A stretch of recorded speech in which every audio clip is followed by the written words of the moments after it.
Bueno, entonces el tema que nos falta es enfoque étnico de las políticas públicas.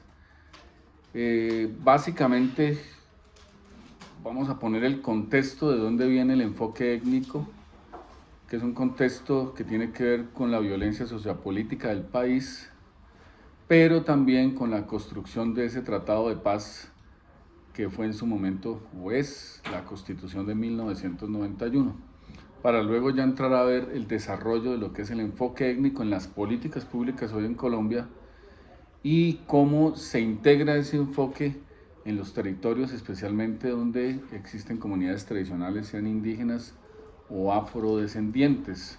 En el departamento del Cauca, en Putumayo, en Nariño, en el suroccidente y en muchas partes de Colombia, las políticas se han construido sin tener en cuenta estas comunidades y por ende son no solo políticas erróneas que no se pueden aplicar, sino muchas veces se hace acción con daño cuando los funcionarios no tienen en cuenta con mucha mayor razón la cosmovisión, la perspectiva, el punto de vista de estas comunidades. Bien, lo primero que hay que notar es que el movimiento indígena se vino gestando a partir de la lucha por la tierra y por su reconocimiento cultural.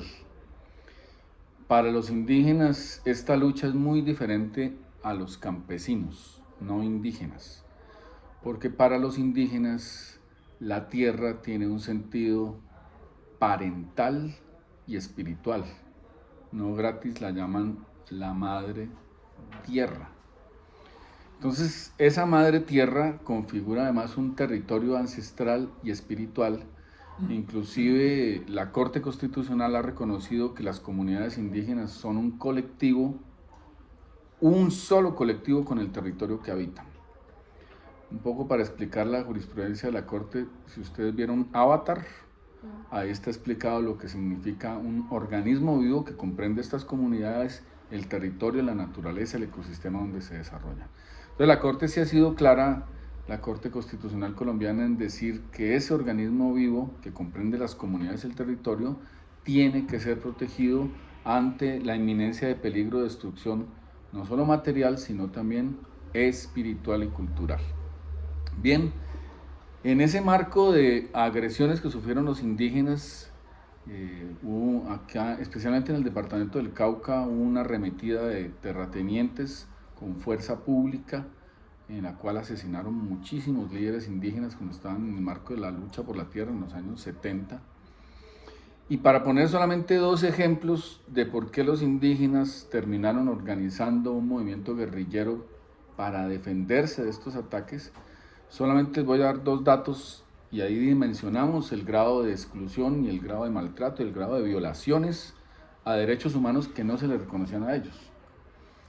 En el año 1979, o sea, hace muy poco tiempo, la Sala Constitucional de la Corte Suprema de Justicia, porque en ese entonces no había Corte Constitucional, estaba decidiendo si le otorgaba a los indígenas la calidad de seres inteligentes o no. 1979, y ganó que sí por un voto. Y en el año 1967 se presenta un caso en lo que hoy son los Llanos Orientales, con unos indígenas cuivas, unos colonos que llegan a los llanos, invitan a un almuerzo a 17 indígenas, la inmensa mayoría de ellos niños y niñas indígenas. Y cuando están estos niños y niñas indígenas consumiendo los alimentos que les invitaron los colonos salen con palos y machetes y los asesinan. Uno de ellos logra escapar y subirse a un árbol y se salva, ya va y cuenta. El caso que ustedes pueden encontrar en internet, porque hace una crónica de esto Daniel Samper Pisano, el papá de Samper Ospina, que sí hacía periodismo serio. El caso lo relata él, ahí ustedes que van a encontrar, que es el segundo caso que voy a ver, que cuando la defensa legal ante el juez penal que lleva a los colonos, por este caso la defensa penal, lo que alega es que la caza de indígenas en esos territorios era una práctica habitual. Y estamos hablando del año 1967, ¿no? Entonces, contadas estas dos, digámoslo así, terribles anécdotas, imagínense el panorama que vivían los indígenas. Pero a pesar del abuso, de los atropellos, de todo eso, las comunidades indígenas habían mantenido cierta resistencia, pero en paz, y recogieron todo el movimiento de recuperación de tierras y de abogacía por los derechos de los indígenas que hizo un líder indígena caucano, nació en una vereda cerca de Popayán, que se llama Manuel Quintín Lame.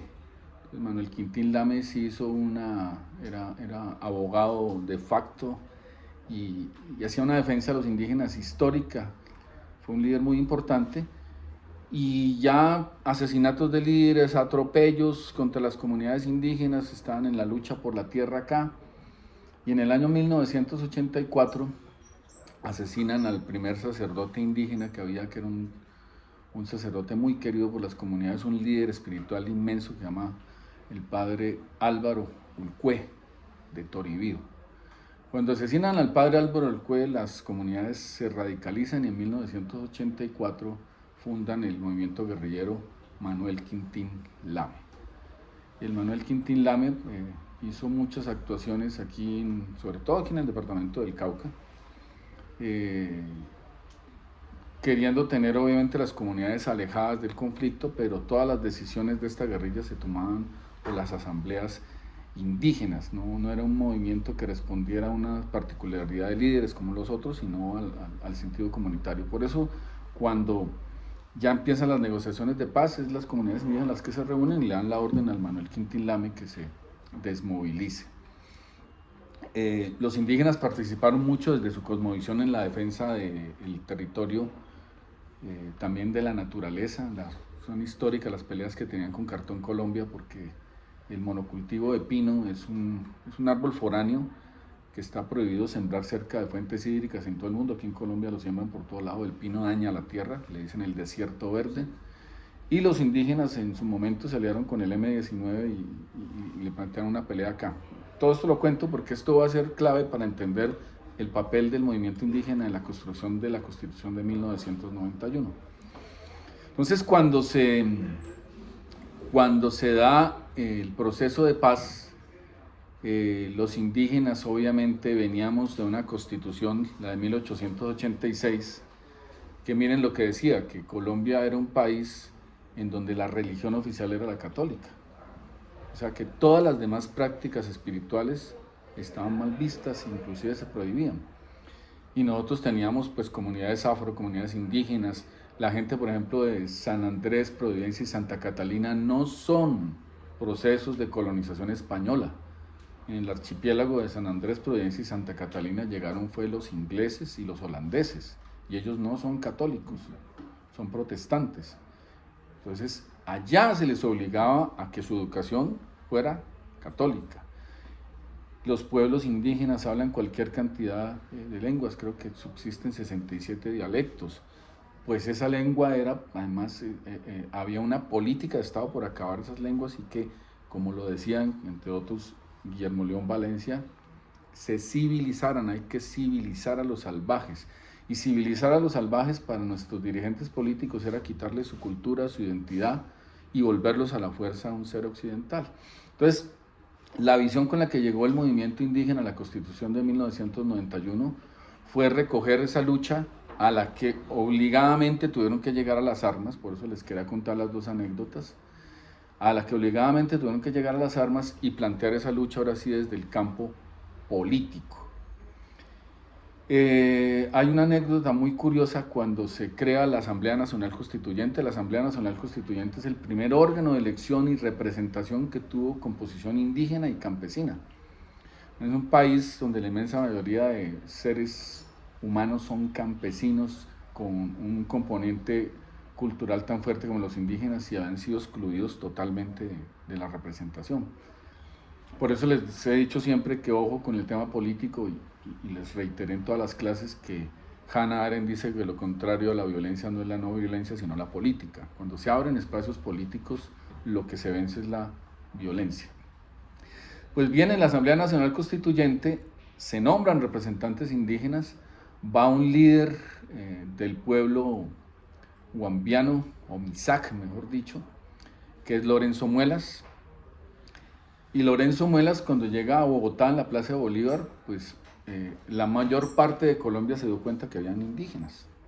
Salió Lorenzo Muelas por televisión con su sombrero, con su atuendo misak original, y ahí sucede una anécdota muy especial que marca definitivamente lo que fue el papel de los indígenas en la Asamblea Nacional Constituyente, y es que cuando Lorenzo Muelas pretende entrar al Capitolio como constituyente, el policía le niega la entrada, que porque la ley quinta dice que tiene que entrar a ese Capitolio con saco y corbata.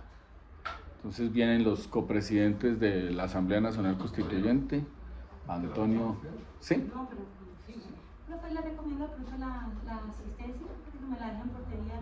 Sí, tranquila. ¿Necesitan algo más de pronto? No. Bueno. Bueno, entonces cuando llega Lorenzo Muelas al Capitolio, le niegan la entrada. Sale los copresidentes de la Asamblea, Serpa y Navarro, ya hablan con el policía, lo dejan entrar. Entonces el discurso que da Lorenzo Muelas en el Congreso después de ese agravio de ser el constituyente, de haber llegado a ese proceso, pues es un discurso de reivindicación indígena, y creo que eso marcó mucho la tendencia de reconocimiento cultural, más allá de cualquier otra cosa, de los indígenas en la Constitución de 1991. La Constitución de 1991 entonces es importante, entre otras cosas ya reconoce que en Colombia hay diversas miradas del mundo, eso es interesantísimo. Quiere decir que la única forma de espiritualidad pues ya no es la católica, que estamos en un estado laico en donde cualquiera puede vivir su espiritualidad como lo quiera, y obviamente los indígenas habían vivido reprimidos porque todas sus creencias, toda su relación con la tierra, todas sus relaciones sociales tienen un componente espiritual que no es católico, o no necesariamente católico. Entonces, ahí se les empieza a dar una serie de derechos que configuran luego lo que es el enfoque étnico en las políticas públicas, que es el tema en el que vamos a llegar. ¿Bien? Entonces, por esta vía, el Estado ha ido adecuando sus instituciones a esa mirada diversa, pluriétnica y multicultural. Por ejemplo, el Ministerio de Salud tuvo que sacar resoluciones aceptando la medicina tradicional en los territorios indígenas. El Ministerio de Educación también tuvo que adecuarse para aceptar que en territorios indígenas la lengua oficial no solo es el castellano, sino también la lengua oficial de los pueblos indígenas. Entonces, en los cabildos de los Nasa, la lengua que se habla es la lengua Nasa, junto con el español en la enseñanza oficial. En el archipiélago de San Andrés y Providencia se enseña el creole en los colegios oficiales. Y así, entonces ya hubo un reconocimiento de la lengua, de la medicina tradicional, de la espiritualidad, porque antes, pues miren, en las ciudades hay gente que cree que hay unos niños de 12 años con alas en la espalda que cuidan a los otros niños, que se llaman los ángeles. Y los indígenas creen, y muchas comunidades campesinas creen, que cerca a los ríos sale un ser chiquito con las patas al revés y un sombrero grandote que se llama el duende. Y tan respetable es el ángel de la guarda de los católicos como el duende de los indígenas y las comunidades campesinas. Pero cuando llegaban los sabios de las universidades y de las ciudades a territorio indígena, lo que llegaban a decirles era, abro comillas, indios brutos, no crean en el duende, que eso no existe. Para un niño campesino o indígena dejar de creer en el duende es quitarles una protección cultural milenaria, porque el duende, si ustedes revisan la tradición, aparece de noche cerca a los ríos. Si un niño le pierde miedo al duende, va a ir de noche a un río y el riesgo de que se ahogue es mucho mayor, ¿no? Entonces, todos esos mitos, costumbres, creencias son en los territorios realidades socioculturales.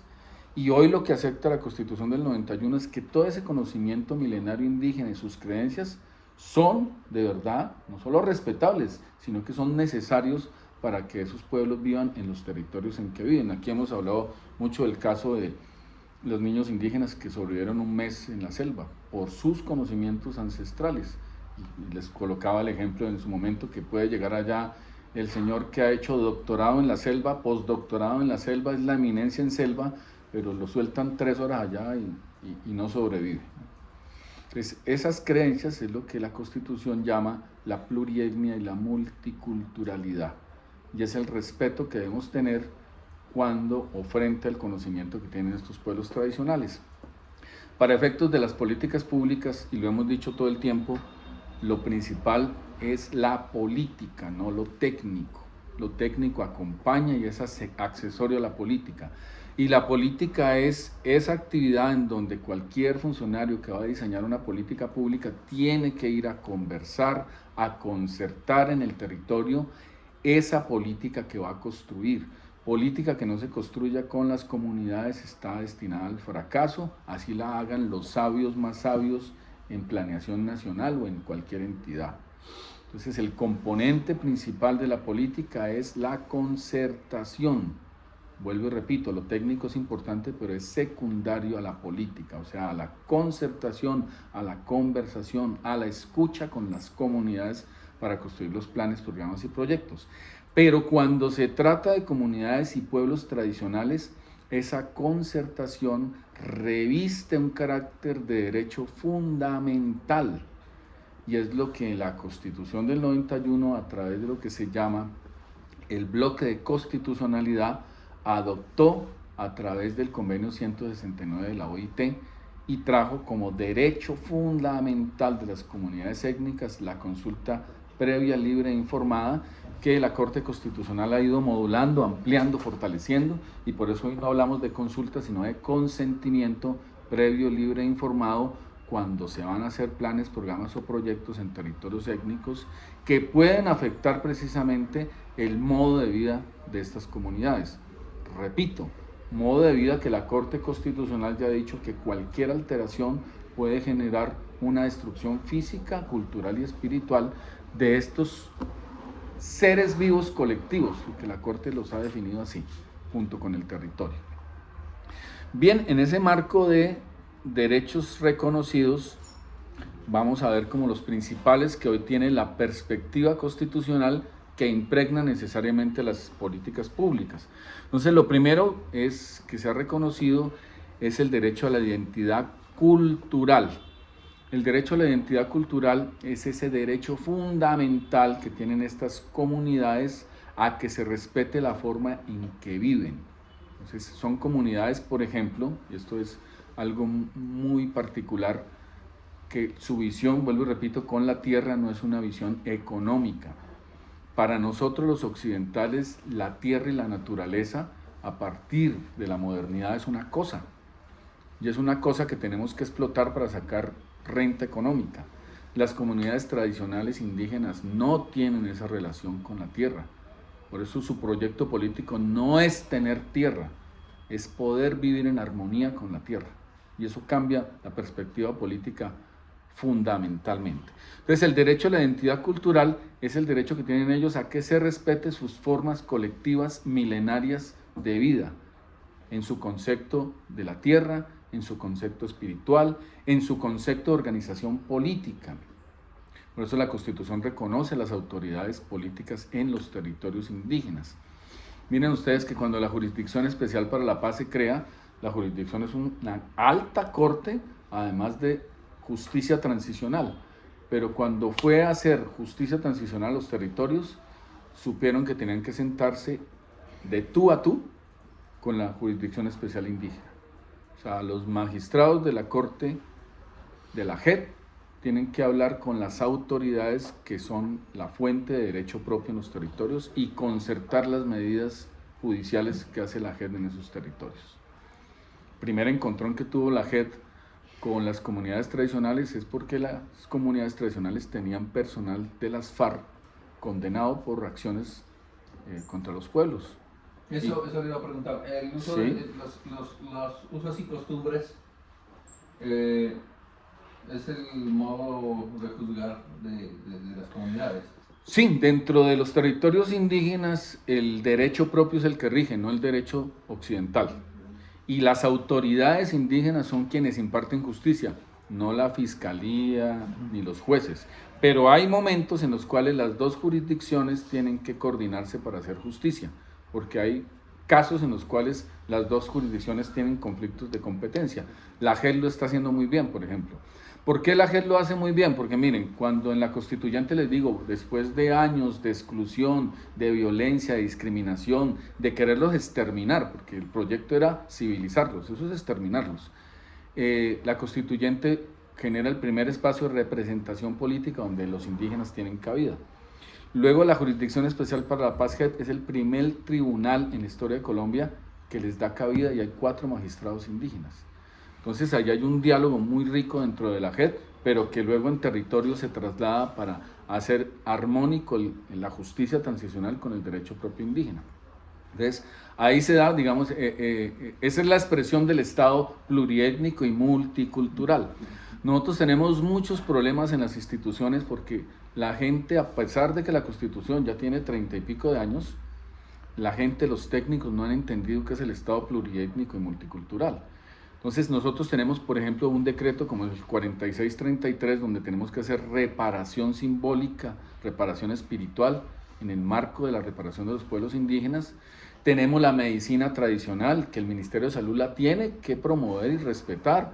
Tenemos toda una serie de figuras de justicia propia, pero cuando usted va a ver, los técnicos de los ministerios se niegan a contratar a los líderes y a los sabios tradicionales de los pueblos afros o indígenas. Inclusive en las entidades públicas se cometen delitos porque cogen lo que ellos hacen, que está reconocido en la Constitución, y lo esconden. Entonces, al que va a hacer, por ejemplo, una ceremonia de armonización indígena, que es totalmente el desarrollo del Estado pluriétnico y multicultural, no se le reconoce el pago por la armonización que está haciendo en algún territorio, sino que lo ponen como operador logístico, como que repartió los refrigerios. Entonces, hay un desconocimiento a nivel de los funcionarios públicos de lo que es el desarrollo de eso. O sea, es esa sabiduría indígena, esa sabiduría afrodescendiente milenaria, hace rato está reconocida en la Constitución y hay una orden de promoverla, pero los funcionarios se resisten a que eso haga parte de las políticas públicas. De cierta manera yo pienso que sí se está contribuyendo desde el Estado a que se vaya exterminando esa cultura, porque ni el mismo profesor de colegio es digamos, con la formación para impartir ese tipo de educación, sabiendo que en su aula de clases hay un indígena, hay un campesino, hay un afrodescendiente, y todos lo enfocan a un solo conjunto o grupo. Sí, a diferencia de donde ya en los territorios indígenas ya hay una educación propia. Entonces el programa de educación, por ejemplo, de los MISAC lo hacen ellos allá y generan toda una serie de preservación de su modo de vida y de su cultura. Entonces eso es otro sentir de la pluralidad y la multiculturalidad, pero pues obviamente nos falta muchísimo. Y miren, ¿por qué se los cuento? Porque como la Constitución es un tratado de paz, el integrar a los indígenas de esa forma es contribuir a la paz, para que nunca más los indígenas, fruto de los atropellos, vuelvan a incurrir en una respuesta violenta. Bien, el otro derecho que se les reconoce y que se tiene que tener en cuenta en las políticas públicas es el derecho de la autonomía, que es el derecho que tienen estos pueblos tradicionales para que en sus territorios se rijan bajo su propia organización social, política y económica. De ello se desprende la garantía que tienen los pueblos indígenas de tener sus autoridades propias, mantener su lengua originaria y practicar su medicina tradicional. ¿Listo? Y hemos tenido casos bastante desagradables de irrespeto a esa autonomía, de respeto a la identidad de la cultura, porque, por ejemplo, la Guardia Indígena es una forma de organización tradicional y la Guardia Indígena está investida de protección constitucional en sus territorios. Entonces, cuando en sus territorios llega un agente externo, la Guardia Indígena tiene la protección constitucional para impartir el orden. Sin embargo, no han faltado los fiscales, y voy a usar una palabra, toca decir, ignorantes, que ignorando la Constitución del 91, le abren procesos por secuestro a la Guardia Indígena. En el territorio ellos son la autoridad, y eso es irrespetado por gente que ignora lo que es la plurietnia y la multiculturalidad y los derechos que eso se derivan. Entonces, ellos son la autoridad ya, por eso los magistrados de la JEP no van tomando decisiones en el territorio, sino que previamente se reúnen con la Jurisdicción Especial Indígena que representan sus autoridades locales y, vuelvo y repito, concertan la justicia que se va a impartir allá desde la visión de justicia transicional y el derecho propio. Pero casos todos los días de irrespeto, de desconocimiento a esa jurisdicción que es principio fundante de la Constitución de 1991 y por ende de lo que hoy es la nación colombiana. Nosotros ya no somos una sola nación, ¿no? Somos el reconocimiento de varias naciones, la plurietnia y la multiculturalidad. En Ecuador y en Bolivia se llaman la plurinacionalidad boliviana, hablan ellos. Nosotros hablamos de plurietnia y multiculturalidad, pero se llega a lo mismo, porque la nación, ¿qué es? La nación es una serie de cultura, de lengua, de religión compartida. En Colombia no tenemos una sola religión, no tenemos una sola lengua y no tenemos una sola cultura. Tenemos muchas culturas, lenguas y visiones del mundo, que es lo que hoy ya reconoce la Constitución. Bien, lo otro importante en el reconocimiento de los derechos indígenas es el territorio. Y el territorio para ellos se salen de la lógica liberal burguesa, que es darle derechos al ciudadano propietario. Eso para ellos no existe en las comunidades tradicionales. No quiere decir con eso que los indígenas no tienen derecho a tener su propiedad privada, también. Pero en sus comunidades tradicionales lo que impera como uso y costumbre es la propiedad colectiva. Y digo propiedad para que entiendan, porque vuelvo y repito, ellos no tienen concepto de propiedad sobre la tierra, sino de armonía, de ser uno más con la naturaleza. Y esa es la lucha de fondo. No la propiedad de la tierra, sino que los dejen vivir en armonía con sus territorios ancestrales. Y obviamente ese territorio colectivo en la Constitución de 1991, los constituyentes muy sabiamente lo integraron a las zonas de protección natural. ¿Por qué? Porque sabían que los indígenas han tenido una relación milenaria con el territorio. Sabían muy bien lo que hemos dicho aquí, que los indígenas tienen una visión de la madre naturaleza. Por eso Lorenzo Muelas, cuando habla de la madre naturaleza, dice que una madre no se vende, una madre no se desviste, una madre no se maltrata. Esa visión hace que los usos y costumbres de la relación con el territorio de los pueblos indígenas sean totalmente compatibles con la conservación natural de dichos territorios. Entonces, por ejemplo, el pueblo Misak tiene la visión de que hay dos lagunas sagradas, de una salieron los hombres, de la otra las mujeres. Es el cuidado del agua, que hace parte no solo de una concepción de protección natural, sino que hace parte de la espiritualidad. Entonces los constituyentes muy sabiamente empataron todos los derechos territoriales y crearon que muchas comunidades indígenas conviven en zonas de protección ambiental, lo cual se volvió estratégico. Y si no fuera por los indígenas, hoy ya tendríamos todos esos territorios llenos de minas, de madereros, de destrucción de fuentes hídricas, de especies animales. Los indígenas han creado una contención frente al avance y a la voracidad de las empresas que han querido ir a explotar eso. Entonces el territorio, vuelvo y repito, es lo que se protege también cuando estamos hablando de protección de las comunidades étnicas. Para la Corte Interamericana de Derechos Humanos, el hábitat, o sea, el territorio de los indígenas, es parte integrante de la cultura y de una cultura que se transmite milenariamente. Entonces también ya tenemos muchas sentencias de la Corte Interamericana protegiendo el territorio de las comunidades tradicionales. Para la Corte Constitucional, el concepto de territorio de los pueblos indígenas y afrodescendientes, ya por varias sentencias, entre esas la SU 383 del 2003, la Corte Constitucional que reconoce ahí, la visión que tienen del territorio de las comunidades tradicionales no coincide con la visión de territorio que tenemos nosotros. ¿Qué quiere decir eso? Pues vuelvo y repito, nosotros tenemos una visión de la tierra como una cosa, en la cual hay una propiedad, que es lo que se protege con la legislación civil. Pero para los indígenas y las comunidades afro tradicionales, eso no es lo principal. lo principal es la relación espiritual que se tiene del territorio y de la naturaleza, y ellos como parte armónica de todo ese territorio. La sola frase Madre Tierra nos da a entender la dimensión de lo que estamos hablando. Por eso para ellos el territorio va más allá del espacio físico y comprende toda una serie de consideraciones espirituales y culturales, que es lo que les reconoce la Constitución.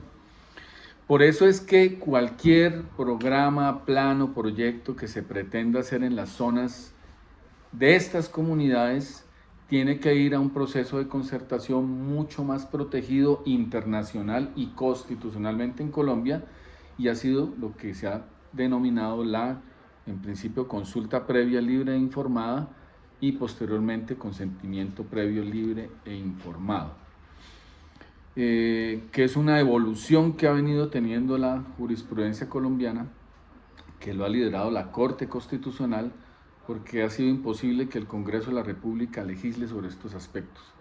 Y lo hablábamos en la clase, cómo la Corte ha tenido que meterse en política pública ante el vacío que genera, primero, el Poder Ejecutivo, que no genera políticas públicas para las comunidades excluidas, y segundo, el vacío legislativo, porque el Congreso de la República también está atrasado en las obligaciones puntuales que puso la Constitución de 1991 en materia de plurietnia y multiculturalidad. Bien, en materia internacional es bueno contar que la OIT, la Organización Internacional del Trabajo, en el convenio 107 generó toda una serie de derechos para estas comunidades relativas al territorio. El primero, el reconocimiento que hizo la OIT de la propiedad colectiva, y esto es una separación total, miren ustedes, de la visión de los derechos humanos de tradición liberal, porque aquí estamos hablando no de los derechos del individuo, sino de los derechos de los colectivos, y para el caso del territorio, el reconocimiento de la propiedad en cabeza de un pueblo tradicional como son los indígenas o los afrodescendientes, y el reconocimiento de la propiedad colectiva, además con toda la carga de que son territorios ocupados por ellos ancestralmente. En el caso de los indígenas, desde antes de la conquista. En esta vía, la OIT, en el convenio 107, prohíbe los traslados de las comunidades sin su libre consentimiento, salvo por estrictas medidas de seguridad nacional o por la salud o la integridad de los pueblos mismos, caso de una avalancha, caso de un peligro inminente por algún desastre natural. Pero en todo caso tiene que haber una mediación del consentimiento para poderlos mover de sus territorios ancestrales. En los traslados excepcionales, además, se deberá entregar tierra de igual o mejor calidad a estas comunidades para indemnizarlos por cualquier daño. También es importante mencionar la Convención Americana de Derechos Humanos. Esta, en el artículo 21, estipula la estrecha relación que mantienen los pueblos tradicionales con la tierra. Y esta estrecha relación que mantienen con la tierra, reiteremos que no es económica, debe ser reconocida y comprendida por cualquier autoridad pública, cualquier funcionario, como parte fundamental de su cultura, de su vida espiritual, y que genera precisamente la garantía de su supervivencia como pueblo.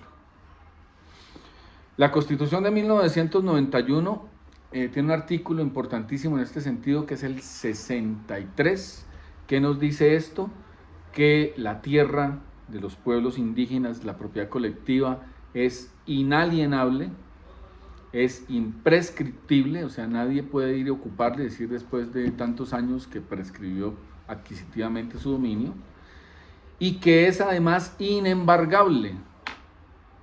Esa fue la protección que la Constitución del 91 le dio a esta tierra.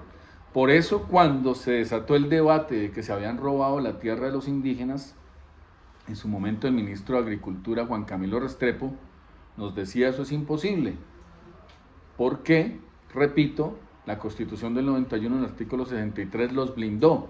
No se pueden vender, no se pueden embargar, no se pueden prescribir. Pues a pesar de que no se podían vender, no se podían embargar, no se podían prescribir, se los robaron. Y lo más grave no es que se los robaran, sino que en el mismo Ministerio de Agricultura y las oficinas de instrumentos públicos deslegalizaron ese despojo.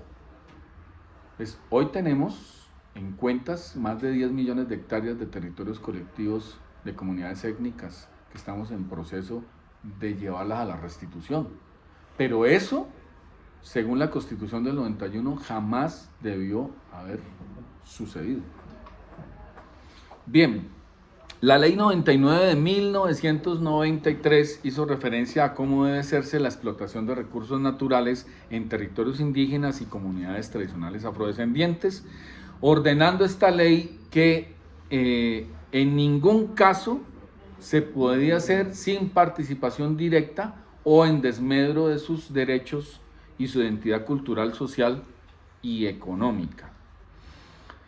También es importante tener en cuenta para todo efecto de política pública el decreto 2164 de 1995. ¿Qué nos dice este decreto? Este decreto diferenció para efectos de titulación de tierra el concepto de territorio, reserva indígena, y aceptó que esto hace parte, o la visión del territorio, en la visión de territorios indígenas hacen parte para su desarrollo de actividades culturales, espirituales, todo el entorno natural que ellos tienen en dichas actividades. Entonces sus límites ya no son los límites geográficos que nosotros tenemos, sino que si hay un río sagrado, esa visión de territorio comprende la totalidad de ese río.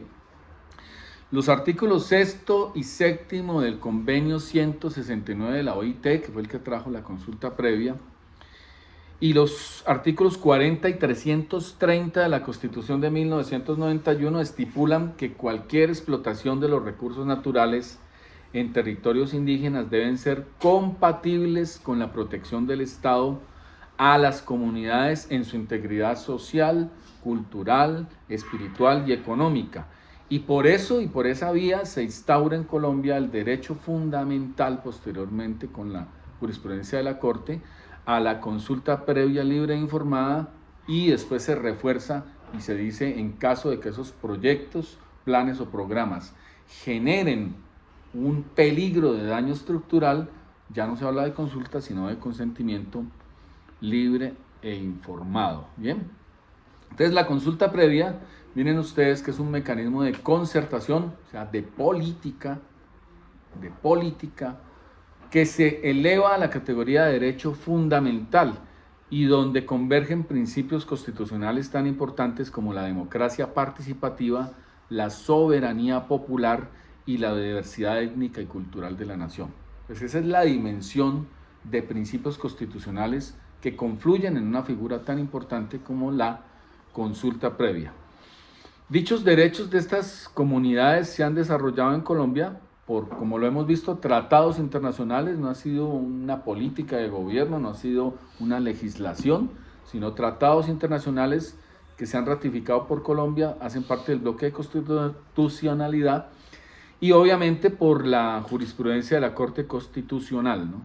Ahí volvemos a evidenciar el por qué la Corte se mete en política pública, que fue la parte de clase que vimos de judicialización de las políticas públicas, y es básicamente por dos asuntos: la ausencia de políticas por parte del Ejecutivo, la ausencia de un marco legal para hacer esas políticas por parte del Legislativo, y la segunda razón y más poderosa, y es que al generarse violaciones de derechos humanos, la Corte Constitucional, como guarda de la Carta Política, tiene que entrar.